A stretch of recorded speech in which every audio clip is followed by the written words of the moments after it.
My name is Elizabeth Evans, and I'm a homeschooling mom to 4 kids, ages 2 through 9, and we are learning how to make joy normal. My name's Bonnie Landry, and I want to welcome you to season 2 of our podcast, Make Joy Normal. We want to thank everybody for their support and how much you've shared this podcast with your friends and those who you think it would be helpful for. I am a wife, I'm a mom, I'm a grandma. I've been homeschooling for 30 years. My kids are ages 14 to 33. I only have one at home now. I'm a speaker, a writer, a blogger, and I guess we're podcasters now, Elizabeth. And I'm an advocate of joy. So welcome to our podcast. Okay, welcome and good evening. I'd like to introduce our listeners to Suzanne and Julie, who are the creators of a new podcast, which is absolutely lovely, called Latte and Laundry, which has got I'll let them tell you about it, but it's got a really kind of a cool theme to it. And the reason, I can't really remember how we met, so I'm going to ask you guys to sort of share how we met and how you guys ended up in my life. What really impressed me when they interviewed me for their podcast, Latte and Laundry, was the friendship that you guys have, which is obviously very, very special. And I think it's something that, if not, we don't all have, that we should all really long for and strive for, in our adult lives. And so I thought it would be really cool to have an episode on friendship. Over the next few weeks, just so our listeners know, we're going to be talking about absolutely some of the challenges in homeschooling, which really come to a head in January, February, March, in those winter months and dreary months. And I think that friendship to me was an important topic to address right now, because it is one of the things that can really help us through some of these difficult times. And so welcome, ladies. We're so excited that you're here. And we're just going to ask us, can you guys just tell us a little bit about yourselves, your family, where you live, how Great, you yeah. so here. I'll start. I'm Julie. So I live in Connecticut now, but I was raised in Wisconsin. So I'm a big cheesehead. I came to Connecticut actually doing missionary work. It was a really beautiful segue from college. I had some friends who invited me to live with them. So I lived with them, saw the beauty of like motherhood and marriage and all these beautiful things. And I was able to do missionary work in Haiti for a while. And then I got a full-time teaching job. Then I met my husband, and now I'm kind of stuck in Connecticut. Stuck or I'm a little stuck. No, I love it. Stuck. Yeah. I adore it. I love Connecticut. It's definitely different, but I love it. So Suzanne and I met. She actually knew my husband before I even knew her. Yeah. So we became quick friends. I don't know, our faith kind of pulled us together. Our mutual love for pretty much everything, mostly coffee. Did you end up going to the same church? No, so that's the funny thing is, okay, so I'll introduce myself before I start talking. Okay, so Hey guys, I'm Suzanne Billadu. I was actually born and raised in the honorable state of Connecticut. Honorable. I don't know that I actually believe that all the time, but this is also where I'm stuck. No, I'm just kidding. And I'm not a cheesehead. I do adore cheese, but I'm not a cheesehead. And I actually met my husband. We started dating as like juniors in high school. So we were high school sweethearts, stayed together through college. And, we were just teasing the other day. We're like, could you have gone back and looked at your like 17-year-old self and been like, this is where you'd be? Like, hey, fast forward, we'd be married, 5 kids, you'd be homeschooling, stay-at-home mom, like all this stuff. I was like, no. I mean, I'm like loving it, but like, no, I totally couldn't have seen that coming. So yeah, we connected because, again, like, I feel like sometimes like you just like meet certain people and you instantly like hit it off. And I had met Julie through mutual friends. And I didn't even really realize that like Mike and Julie were like, oh, that's Mike. I know Mike. He's actually, her husband is actually my sister's husband's cousin. Okay, so it's like a weird long stretch. That's not even how we got connected. That's just like an extra like. You don't have to keep track of that. There's no test, right? Okay. Like our kids like to say they're cousins because somehow they're connected, even though I'm not sure that there's any actual blood connection there. But whatever, we'll let it go. The biblical version of cousin, Yeah, so we hit it off, and we've been like fast friends for Yeah, 10 years Yeah. or so. Okay. I was going to ask you, how long has that been? Yeah. Okay. Yeah, it's been about 10 Yeah, years. because I mean, you gave props to your husband. I have a really wonderful husband, 4 kids. I realized I did not say that. I know. I was like, but- did you say how many kids? no, I didn't. Yeah. So no, it was about when Mike and I got married. I think we met shortly after that. So yeah, about and it's 10 funny years. because I missed their wedding. Yeah. And we always say, oh, wow. We Like didn't know my each other. husband and I have been together for 15 years. So there was a bigger gap, but I like really just met them like right before they got married, but I wasn't like close enough friends. So now it's like so weird to be like, wait, wasn't that your wedding? I know. Yeah. How come you weren't at my wedding? Yeah. So, and then homeschooling, the homeschooling component, that's pretty new for you guys. What ages of your kids again? I give her full credit. Oh, well, no, I think Yes. no. No, So, yeah. okay. So both of us have, all right, my firstborn's 11. She's a 6th grader now. And then we both have, like my next in line is in line with her son. They're good buddies. And they're 3rd graders, 8 and 9. So then she has 3 more under that. And I have 3 more under that. Yeah, right. Okay. So, so we both in the fall of 2018, I got pregnant with my 5th born. And I just started looking at the writing on the wall and I was like, like I felt God really tapping on my shoulder for a while about really wanting to change the culture of what my family looked like. And I just started realizing, I was like, I actually only give my kids the worst of me, the rat race. So we were sending our kids to this awesome school, but it was a lot of driving because it wasn't the in-town public school or anything like that. So we would have to do like the morning commute, the afternoon commute. We were in the car all the time. So I was just like racing my kids all around. And I realized I'm like, this, like I'm about to have a 5th born. I saw the writing on the wall. I'm like, I have so many more years ahead of this rat race where I have 0 time to actually delight and find joy with my kids because all I am is like, all right, let's go on to the next, you know? And I just started realizing I'm like, I don't want this. Like I was literally treating my kids like something to just be dealt with. And I realized that in myself and I was like, this isn't what it's supposed to be. Like, why am I having all these beautiful babies if I'm just around to get my day over with? And don't get me wrong. Just because I started homeschooling does not mean I don't have days where I'm like, I need to get my day over with. Sometimes even there was more. this realization of like, no, this has got right. But it was just this realization of like, no, I want more for my family. Right. Yeah. And so we just like, when I get passionate about something, I just talk. Yeah. And so we're like really good friends. And I'm just like, I'm changing it up. And I was like, absolutely not. I will never homeschool. Like I was not anti-homeschool. I think I really thought I couldn't do it. Like I'm not enough for my children. It's so true that sometimes, you know, we feel like our relationships aren't good enough to actually be homeschooling them. The reality is, here's the not possible, right? That's where, you know, God fills in the cracks, right? So I was putting the baby down right before coming on here, and he was just reminding me so much that, because I was thinking like, how am I going to explain this like idea of homeschooling, how I got there? And it was this idea of I'm not enough. And he kept reminding me, and that's when I kept telling you, I am enough though. Right. God's telling me that like, I'm enough for you. And I will give you what you need to teach these little souls. I will give you all the graces you need as long as you're open to God is. So I agree with that, Bonnie. Exactly. God is enough. So sorry to continue on your story. So how did you make that conversion to a homeschooler? Well, so my sister-in-law has 7 kids and she's a homeschool mom since day one and she's loved it. And I just always looked up to her and I was like, wow, I don't think I could ever do that. And then this one over here, this one I'm pointing to, if you're not watching on YouTube, Suzanne, she was like, hey, little birdie, like, hey, I'm thinking about homeschooling. And by the way, I'm going to do it. I'm all in. I'm just going to do it.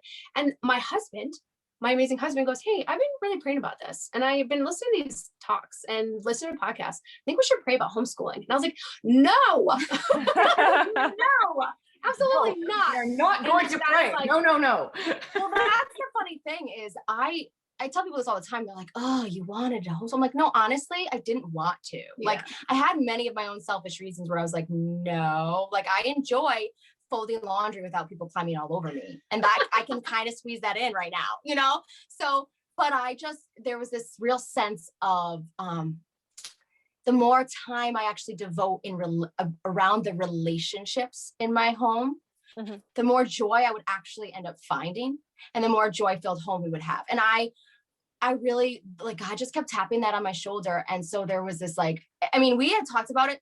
We'd always tinkered around in our community of friends.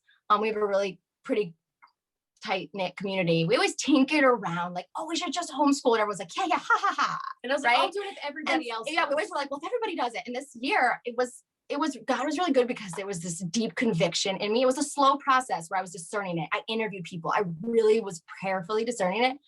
But it was like, I was so convicted that I was like, I remember telling Julie, like, I'm doing it. Nobody joins me. Like, this is what my family needs. And I'm jumping in like head first. And then, you know, it took a year. Yeah. A whole year. Oh yeah. Since you telling me you were going to do it took me an entire year to be like, I'm on board. Let's do this. And she was like, you're doing it for you, not for me. I know. I was like, yes, I'm in.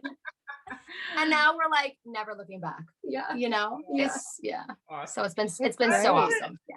Yeah. Elizabeth, do you want to grab the next question? 'Cause Yeah. Well, I'm curious to hear about your podcast. So can you explain to us what you guys talk about? And Okay, so yeah, I think you already mentioned the name of it, Latte and Laundry. But the tagline of kind of our blog and our podcast for Latte and Laundry is the journey to stilling our souls while moving our world. And the whole point of this, right, which you kind of, if you listen to our podcast, we kind of mentioned it in the intro, is just this idea of as moms, as wives, as women, just living in this world. I think I often found myself really struggling with, okay, I actually am not just some contemplative nun. I can't just sit and like pray and just be totally quiet and this like inner peace all the time. I actually have to like move. I have jobs to do. I have to feed the kids. I have to now homeschool and teach lessons and correct, right?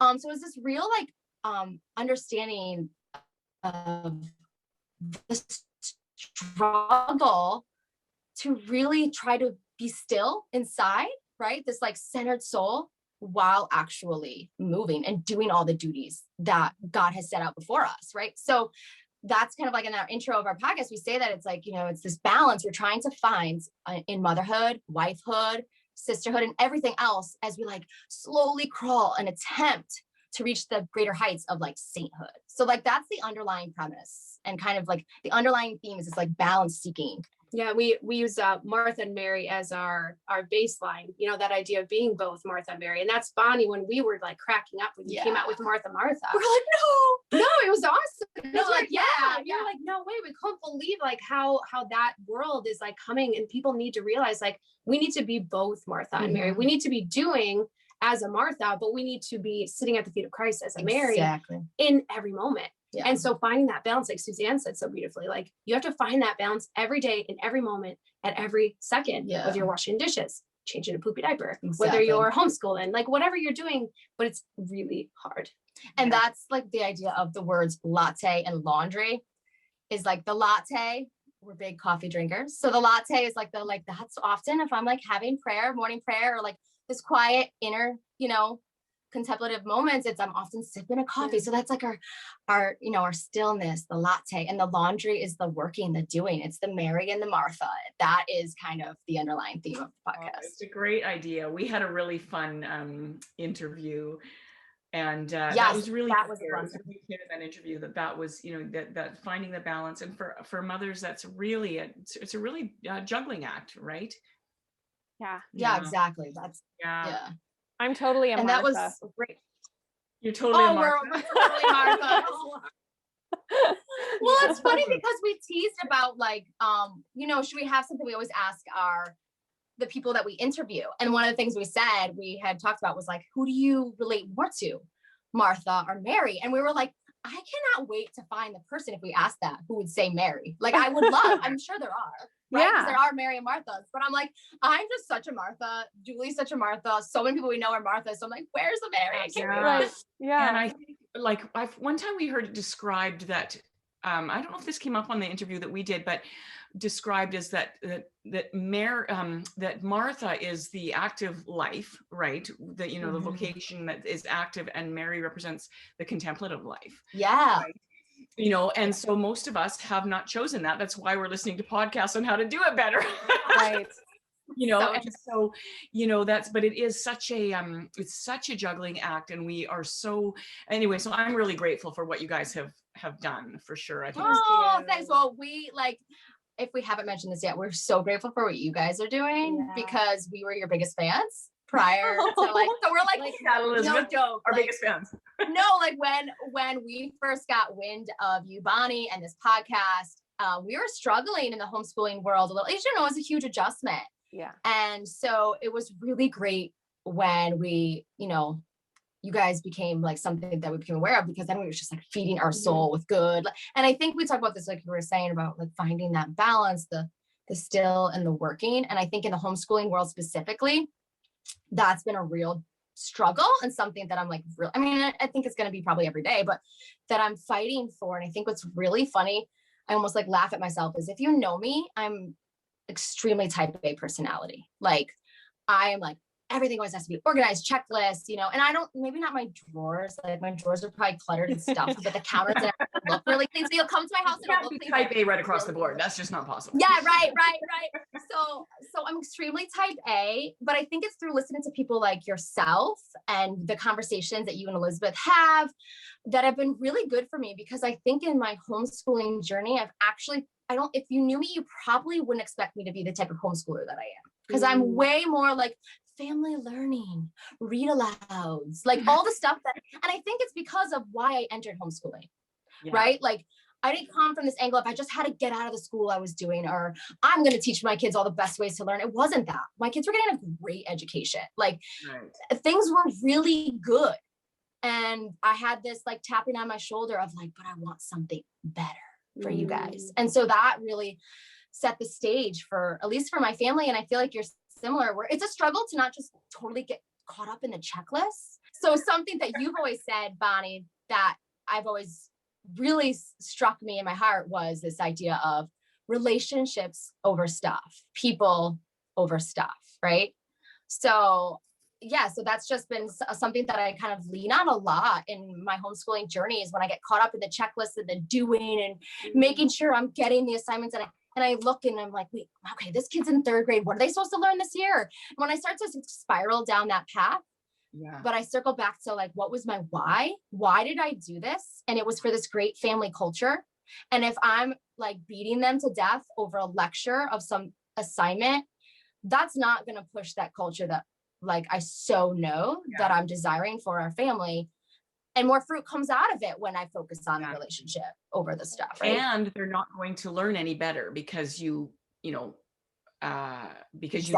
that they know something, right? You can't force someone to know something. Right. Yeah. You know, so, you know, as no, you can't. Right. Exactly. Yeah. Just more to the relationship, just more to the relationships over stuff thing. It's kind of funny that we're talking about this, because I kind of reached a breaking point this week in my own home where my kids are like totally incapable of cleaning up after themselves.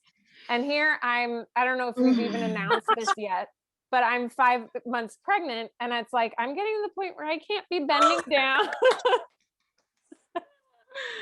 Yes. Oh my gosh, I did find that out, and I congratulated you online, but I'm like so excited. I did not know that. So this is complete shock and excitement. Yay! Yes. Oh, so excited. So when's your due date? July 10th. Oh my gosh. Oh, summer baby. That's okay. so beautiful. Yeah. Awesome. But like, I can't be bending down and picking up toys, you know? So I boxed up 90% of their stuff, and I was like, you know what? It's time for us to have just our relationships and not things. And I'm tired of yelling and being on top of you for cleaning up. So I just did it last night. And they didn't bat an eye this morning. Oh my gosh. Awesome. You know, a few years ago, we went on this really big trip. It was the first time we'd done a big road trip. My husband had always wanted to do road trips, but while we were having babies, it was just like, no, I'm just strapping a baby into a car seat and driving for 5 hours straight. No. So anyway, we went on this 5-week road trip, and our youngest was 5 at the time. And so I had my daughter, who was about 18, and then my 3 sons, and then my youngest daughter, who was about 5. And, you know, we had nothing really to play with. I mean, we brought a few books and we had audiobooks and things like that, but we had nothing. So whenever we stopped somewhere, those boys they carried around a soccer ball everywhere with them, and they would just get out of the car and start kicking around a soccer ball. And the relationship that grew, particularly between the 3 boys, was just so amazing, you know, because there was no distractions, right? They had to get so along. true, It wasn't yeah. fun enough if they didn't get along. And the same thing, our oldest daughter, the oldest daughter who was with us, who, you know, she was about 17 or 18.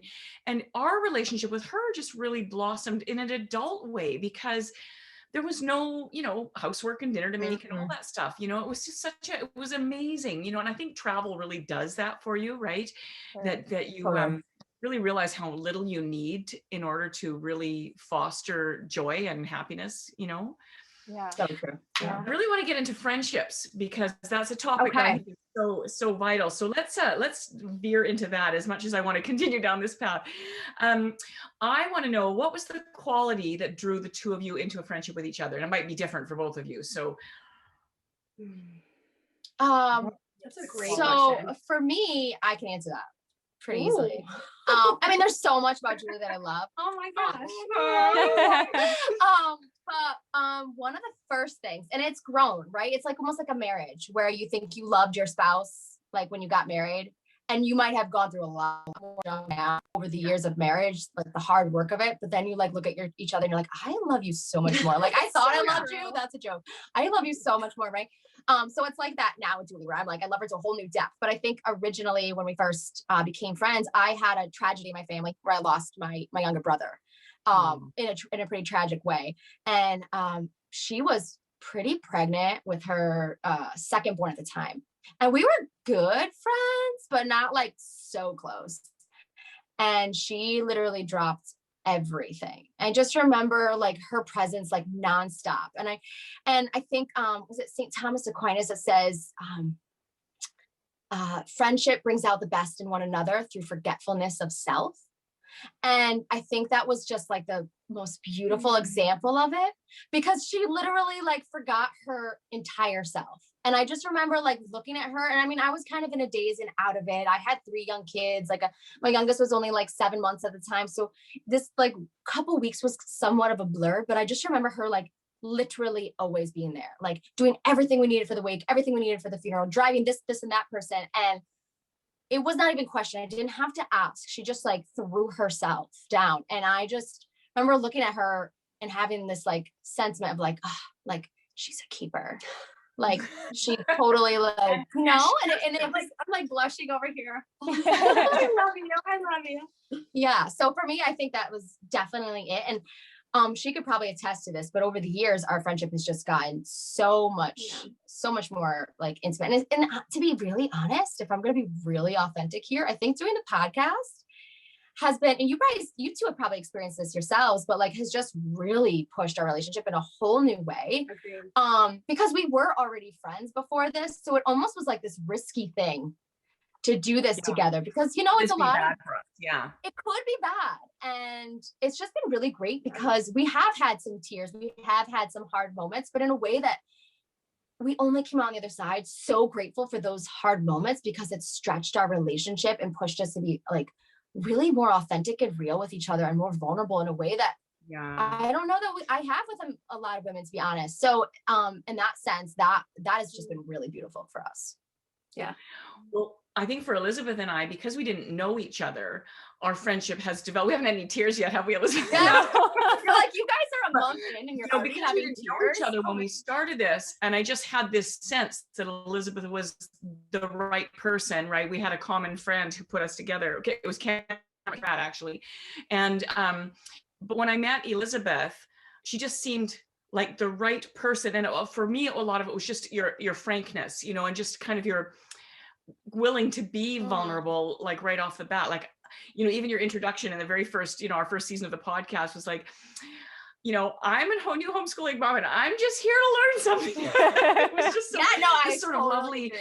And I've had a lot of feedback on that, is that why people love Elizabeth on the show is just that, just her frankness and willing to be vulnerable. It's just been so, you know, I've had so many comments on that. It's just like, that's been so lovely. So it's been really cool because I've never met Elizabeth in person. It's kind of a weird disconnect, right? Because I feel like she's one of my dearest friends, and yet I've never actually given her a hug. Right. Oh, it's so crazy. Right? It's weird. Yeah. It's weird. so awesome, but We'll get still there. sad, you know, like I want to meet you, and like I wish we could record in the same room every week, I you know. No, we're so blessed for that, for sure. And for us, like if we had not been in the middle of COVID, the first thing I would have done before making any kind of, podcast with another human being, I would have flown to where she lives and met her in person. And then, you know what I mean? But we didn't have that. So there was just this sort of level of trusting of the Holy Spirit and of Cameron Fred. Right. Yeah. This is all going to just work out. Right. So you guys have been a perfect match. Agreed. Yeah. I feel like I'm good at being vulnerable when it comes to me and helping my family and my kids, but honestly, when it comes to friendships, I have a harder time being vulnerable because I think I'm so afraid of rejection. I've got lots of good friends, right? Some college friends that are still in California. I've got actually my best friend from growing up. We've been friends since we were 2, but in all of those friendships, there's something missing, like some of my friends' politics or, their faith doesn't line up with mine, which makes it really hard to really deepen a friendship, So I really admire you guys and that you found each other and dare I say, we're so glad. There's like a little bit of, I wouldn't say jealousy because I'm not like envious. It's more like, right. I wish I had that too. And I'm so glad that you have that, Yeah. I think that for me, what kind of drew me to Suzanne was her ability to, she was unapologetic about herself.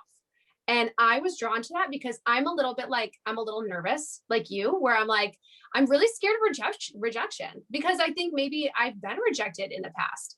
And Suzanne just kind of kept breaking down those walls in me and just kept being like, I'm here. I will always be here. And no matter what we went through, and we've been through some really hard times together, just in our like situations in life or even as friends. And she always reminded me like, I'm here. I'm not going anywhere. And for me, I think it was that loyalty. She's that loyal friend who just she's willing to do anything, like we've been through a lot with our kids and she's like, I got your kids. I'll take, Felicity ate pokeweeds and ended up in the hospital, like went into complete shock and her whole body shut down. She almost died. And Suzanne's like, I got your kids. I got them all. She's kept them overnight. And we took Felicity to the hospital. And it's a no brainer. So she does the same thing for me where it's like, I have someone where I can just completely rely on if I ever need it. And it's a mutual, so I think that's a really beautiful part of our friendship. But I also have to point out something with her too. Her spirituality is something I like. I'm like, her heart. I love her heart. And like you said, Elizabeth, like having that friend who you can connect on a spiritual way is really unique, so different. So like she can call out something in me where she's like, no, like that's the devil talking in your heart. You gotta like get rid of that, like trust in God. And she like brings out this side of me where I'm like, oh yeah, like it's God. God's got this, Oh, I'm gonna cry. I mean, there's a lot of emotions happening over here. I'll tell you something. I think when hearing you guys talk, when you guys interviewed me for your podcast, my closest friend, we've been friends for 27 almost years. We both just had our 3rd baby. And we, had all our babies together. We ended up moving to the same community because, it was just we spent so much time together and it was hard, to live, an hour and a half apart kind of thing. Right.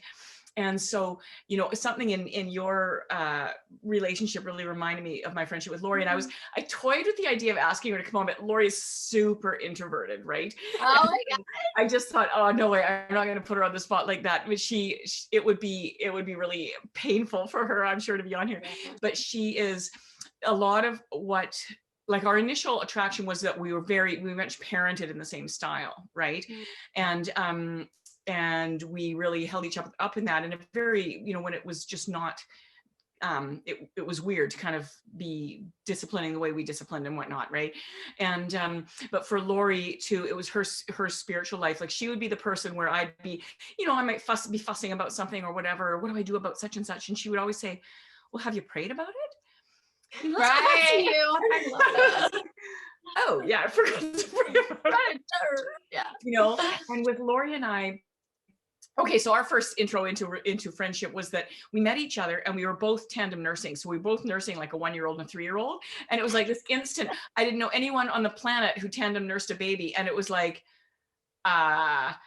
you do this too. You know, and so it was this instant bond. But then the more we got to know each other, the closer we drew. But it was through difficulties where our friendship really blossomed as well. Was, you know, when you know, a few years into our friendship, we went through a really, really difficult time. She went through some really hard times, and being there for each other was so vital. And so it drew us into an intimacy that, you know, is you can't have unless you go through struggles with someone. Right? So true. You know, and that's why marriage deepens, because you go through struggles together, because you're raising children together. Children are always struggles. Amen. Beautiful struggles, but struggles. I know it's nonetheless. Yeah, and it's these friendships too that are on this level where, and we talk about this a little bit. We have a series on our podcast right now on sisterhood. We talk about this a little bit, but it's this idea of like not being in a friendship with somebody that's only going to tell you what you want to hear, right? And it's having a friend that like not only really wants the best for you, so wants you to flourish and like has your back and is loyal, but also is this unspoken accountability partner who's like not gonna like let you just turn your back on being the woman that you're supposed to be, right? And so it's not this like, oh, Suzanne, I saw the way you walked towards your children today. That was pretty bratty. Or I mean, it's not these like, I'm gonna call you out on every little moment, but it's on this grander scale, right? Of like, I love you. And like what we want, it's the same thing like in marriage. Like I'm supposed to like will the good of my spouse and he's supposed to will the good of me. And I desire that in true, authentic, deep friendships too, of like really wanting the best for each other. And part of that sometimes isn't pretty. Sometimes it's messy and hard, right? Right.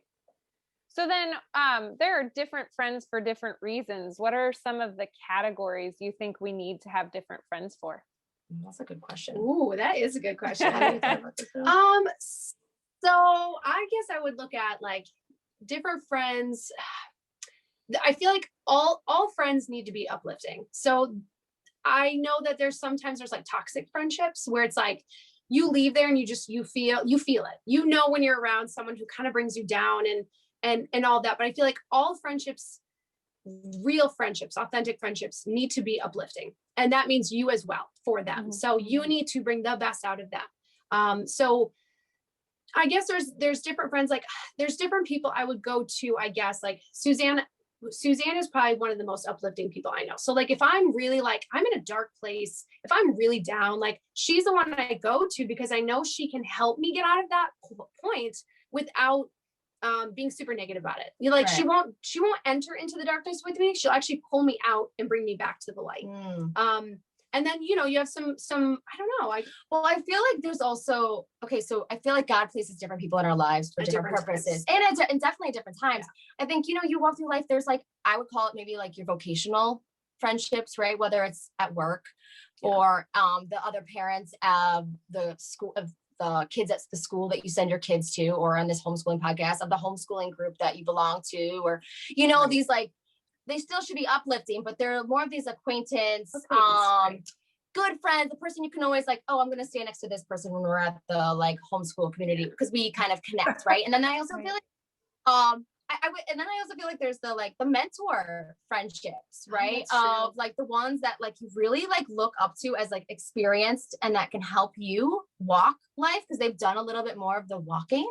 And at some point you're going to be that mentor friend for somebody else. Right. Yeah. And I think then like for me, what I would call Julie is my ugly cry friend, which is the friend that you will allow yourself to do that nasty, ugly cry with, the real deep, authentic. You're not going to, and this is what's really neat is I remember thinking this about you, Bonnie, after we had interviewed you and you had mentioned about your one dear, dear friend. And I said, Bonnie's so infectious that I feel like she probably has lots of friends, but they're not all her ugly cry friends, right? They're not. Like, I'm sure you have a lot of relationships and that's good because we are supposed to be like this light in all these different relationships, whether it's that vocational friend and these mentor like relationships.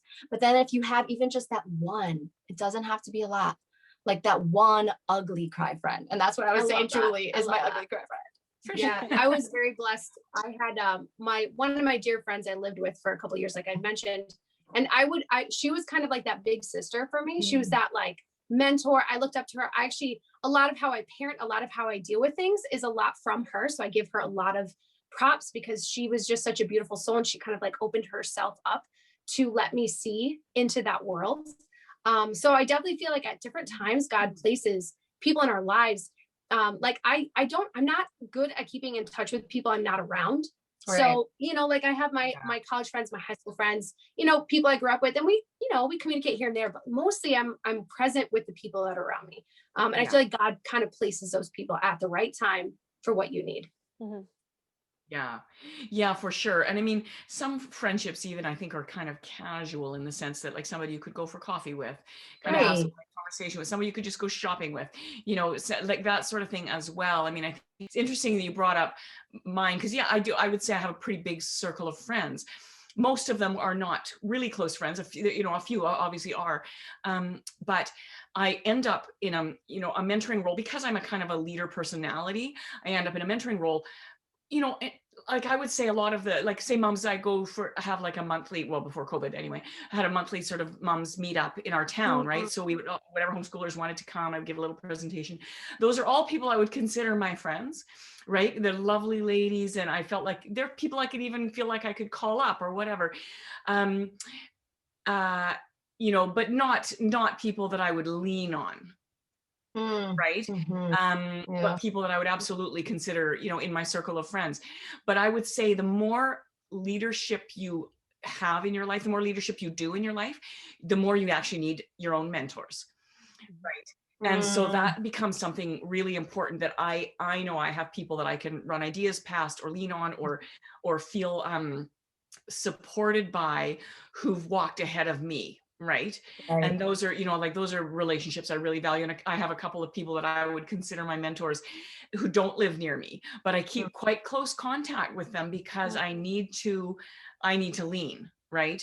And so, and the more you give of yourself, the more that comes into play. You need mentors. Right. Really interesting. And I think that's a big thing. We need mentors. We need peers. We need people we mentor too. Right. Yeah, for sure. Yeah, for sure. And even would you say like people who are maybe quieter, more one-on-one type people, like my friend Lori, she ends up becoming a mentor for a lot of people, but in a very different way than I am. I'm, big and, talking to all the people and getting all excited, where she's much more one-on-one. She's great. If I take her to conference with me, I'm the one talking to the 500 people. She's the one talking to the people at my book table, like, and telling them, getting the one-on-one people who may not be, say, precocious enough that they would come up to me and say, hey, I want to talk to you about something. Right. And so it's just so important to have those different layers of friendship. Right. Well, I feel like, especially the mentor piece for our current like season of life right now, where we're like younger, I keep saying young moms, we're not really that young anymore, but younger moms, it's always this awkward phase. Yeah. We're the middle-aged moms of this homeschooling journey too, because I think there's so much opportunity to question yourself. I mean, we question ourselves and doubt ourselves in everything, in our wifehood, our motherhood, and everything. But I think especially for us, and I think probably for most homeschoolers, we're so new to it that I know even last year, like Julie really struggled with being like, I don't know if I'm doing all the things I'm supposed to be doing. It was this like lack of trust in herself. Yeah. And like, even just listening to your podcast, to be honest, was like this mentoring, like, opportunity for us to just listen to other people walking the homeschooling journey. And yes, that's like a podcast. That's not really like, now we're so blessed to call you a friend. But at the time, it wasn't like we had any real connection with you, but I was like mentoring people that have, especially in this homeschooling journey, that have like walked the walk, because we just doubt ourselves so much. And I think that's when, voices sneak in and tell us lies that like, oh, you're doing a crappy job. Didn't you see how they spelt all those words in that letter they wrote to grandma? She's going to judge you. You know what I mean? Totally going to judge you. I feel that on a very deep level. Sorry, what was that? I just said I feel this on a very deep level. Oh, yes. It was funny, Bonnie, because when we were listening to your podcast, you were my mentor, and I'd get off the podcast, or I'd finish. I'd be like, Okay, so Bonnie is my best friend. She just doesn't know it. And I know I told you that. And Suzanne were like, yes, she's our best friend. Yeah. And someday she'll know. Yeah. But you really were. Literally, when we recorded our first intro, because the opening to our podcast says we are two best friends. And we teased at one time when we were trying to record that, we're like, really, there's three best friends, but Bonnie just doesn't know it yet. Because you were so influential for us, and you were a mentor. Tell you guys my little COVID secret. Okay. So I started about a month or two ago, I started this list of all the people I have to meet after COVID is over and I can go meet people again. And so of course, Elizabeth is on the top of the list, but you guys are totally on the list. It's like tour of our best friends. Yeah, work our way there. Ladies, we have to make this happen. Elizabeth, we'll come to you. We'll go meet middle. Okay. that. You're welcome anytime.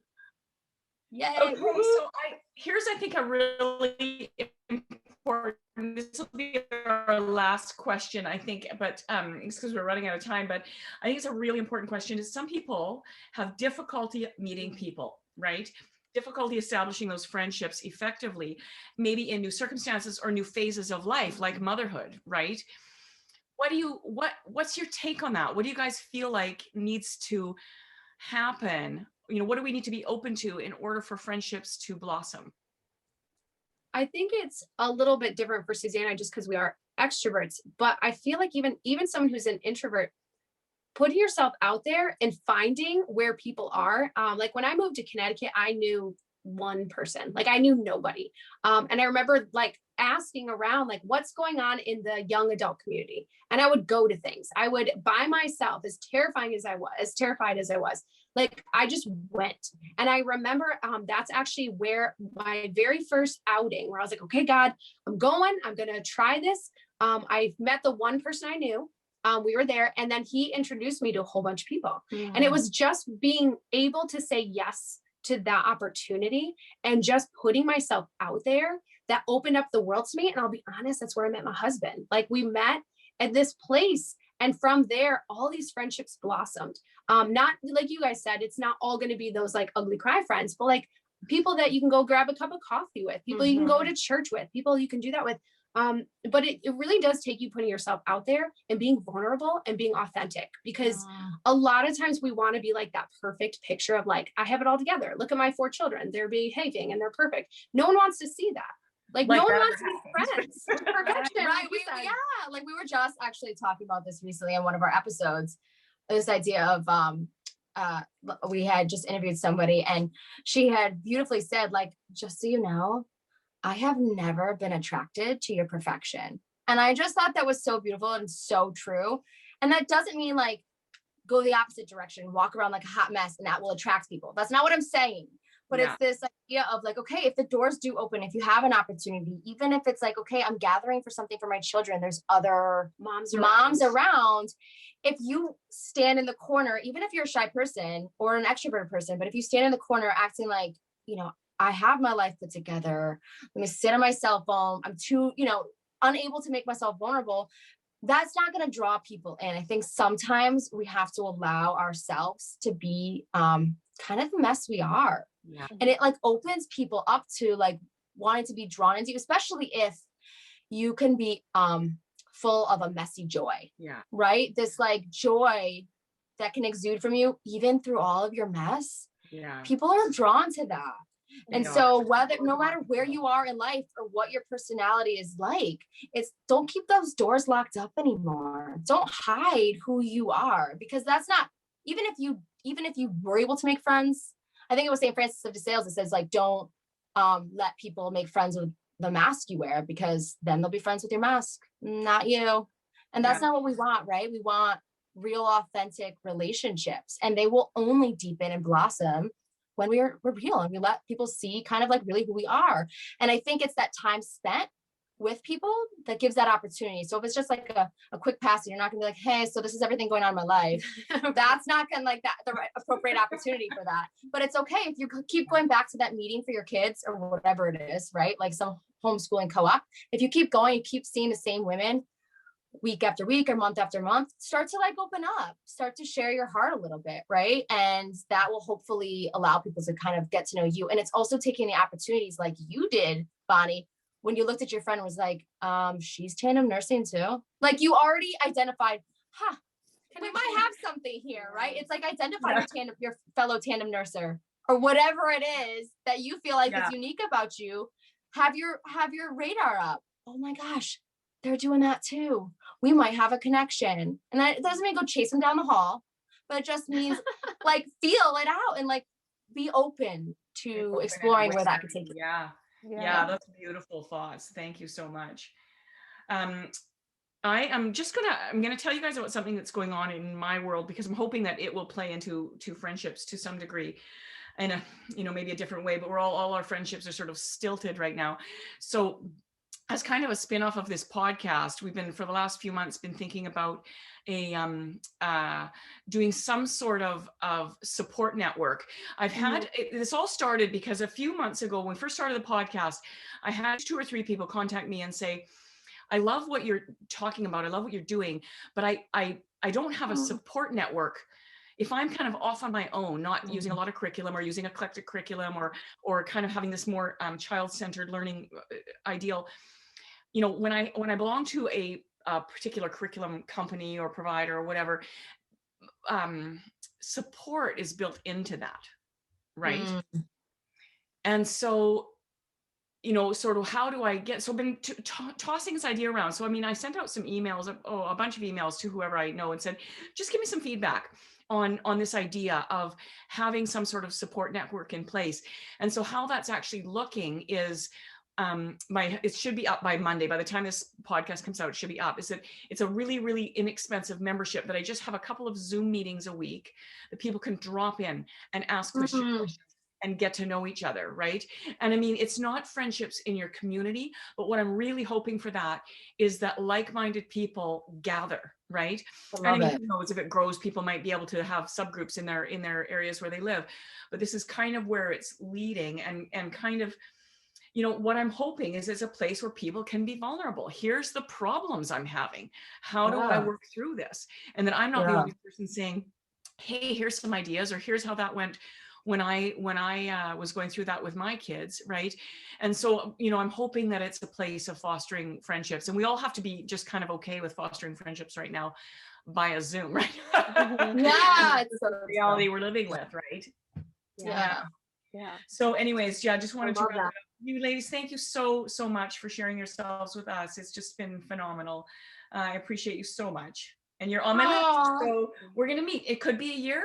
Could be, we don't know. Yeah, I know. Who knows? But Sure. It's already. All the people I don't know. We're holding you to that. We're excited, and I'm excited to hear about this new support network. That sounds awesome. Me too. Yeah, my son-in-law is working on it right now because he's my. Awesome. And again, we're going to, the next few weeks, with this in mind, with the idea of friendships in mind, and the things that we can do to really bolster ourselves, we're going to talk about some of the difficulties that we face as homeschoolers. And so we've got a boatload of questions we've collected over the last few months of kind of difficulties and challenges. And if people have specific ones, please add them in, because we'll sort of try and group them so that we're addressing those challenges and difficulties. But love you, ladies. Thank you so much. Thanks, Connie. Elizabeth. Love you guys. Nice meeting you. Bye. Nice meeting you. Bye.